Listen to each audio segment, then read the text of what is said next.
नमस्कार मंडळी, मी नेहाज महाराष्ट्र व्लॉग्स या माझ्या मराठी यूट्यूब चॅनलमध्ये तुमच्या सर्वांचं स्वागत करते। आज आपण घरगुती पारंपरिक गोडा मसाल्याची रेसिपी बघणार आहोत। तर रेसिपी बघण्यासाठी शेवटपर्यंत न चुकता व्हिडिओ बघू शकता। इथे सर्व मसाले काढून ठेवलेले आहेत। मी वजन करून व्यवस्थितरित्या ठेवलेले आहेत हे मसाले। आता तुम्हाला याचं वजनी प्रमाण मी सांगते। तर आता इथे आपण सुक्या खोबऱ्याच्या वाट्या घेतलेल्या आहेत। सुक्या खोबऱ्याच्या या वाट्या 300 ग्राम आहेत, 300 ग्राम वजनाच्या। तर आता आपल्याला हे बारीक किसून घ्यायचं आहे। एक तर किसून घेऊ शकता तुम्ही, नाहीतर याचे उभे पातळ काप करायचे। जास्त वेळ नसेल तुमच्याकडे तर पातळ काप करायचे आणि मिक्सरला फिरवून घ्यायचे अर्धवट असे, आणि मग भाजून घ्यायचे हे सुकं खोबरं। तर हे 300 ग्राम सुकं खोबरं आहे। इंदोरी धने आहेत हे, काही लोक गावरान धनेसुद्धा याला म्हणतात। तर हे आपण 600 ग्राम घेतलेले आहे। इथे दगडफूल 30 ग्राम, त्यानंतर काळी मिरी आणि लवंग आपण घेतले आहेत 30 ग्राम, प्रत्येकी 30 ग्राम आहेत। म्हणजे लवंग 30 ग्राम आणि काळी मिरी 30 ग्राम, दोन्हीसुद्धा एकाच वाटीमध्ये मी ठेवलेले आहेत वजन करून। आणि दालचिनी आहे, दालचिनीचे हातानेच बारीक तुकडे करून ठेवले आहेत 30 ग्राम।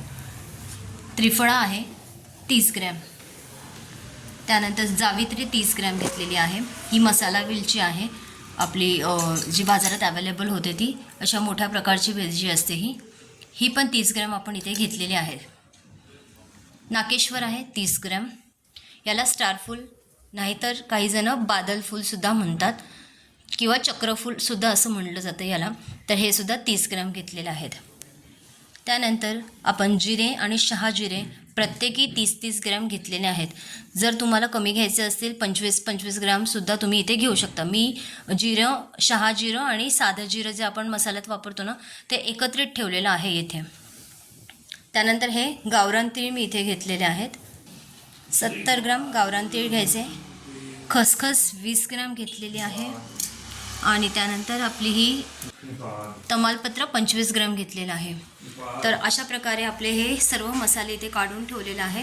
तर आता आपण 1 बाय 1 हे सर्व मसाले आता भाजून घेऊयात। लक्षात ठेवायचं, कधी पण आपण जेव्हा मसाले भाजू ना, तेव्हा जाडबुडाची कढईच शक्यतो घ्यायची, किंवा मोठं कुठलं जाडबुडाचं भांडं असेल ना तरी चालतं।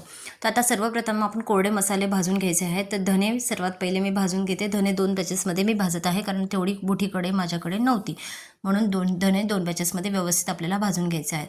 तर धने भाजून झाल्यानंतर एका मोठ्या परातीत आपल्याला काढून ठेवायचे आहे।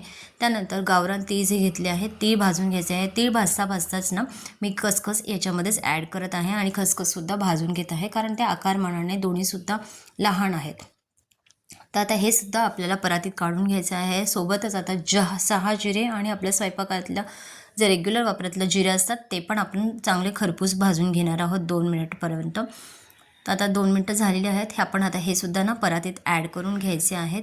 आणि आता कढईमध्ये खोबरं टाकायचं आहे। तर खोबरं खूप महत्त्वाचा घटक आहे इथे। खोबरं जर तुम्ही व्यवस्थित भाजलं नाही ना, तर तुमचा मसाला कुबट वास येतो किंवा जास्त काळ टिकत नाही।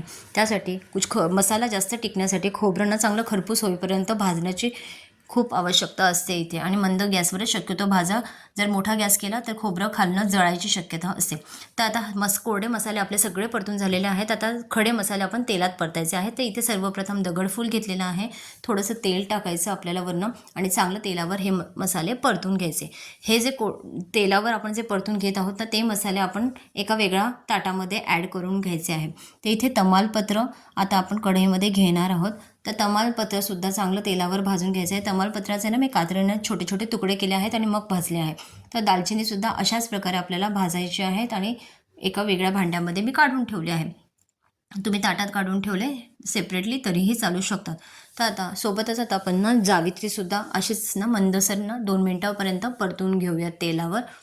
आणि त्यानंतर आता आपण आपले जे बाकीचे खडे मसाले आहेत ना, ते ॲड करणार आहोत या कढईमध्ये। तर इथे मी मसाला वेलची ॲड केलेली आहे।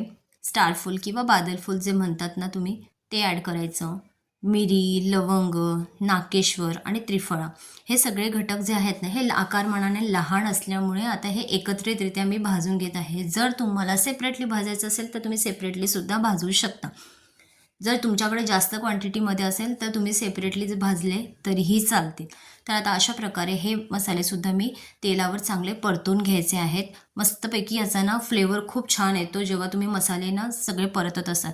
आणि मसाले सगळे परतून झाल्यानंतर ना चांगले थंड होऊ द्यायचे आणि मग तुम्ही कांडपमधून हे मसाले दळून आणायचे. तर अशा प्रकारे आपला गोडा मसाला मस्तपैकी तयार झालेला आहे. सोबतच माझी लाल मिरची पावडर आणि काळा मसाल्याची सुद्धा ऑर्डर होती, ती पण तयार झालेली आहेत.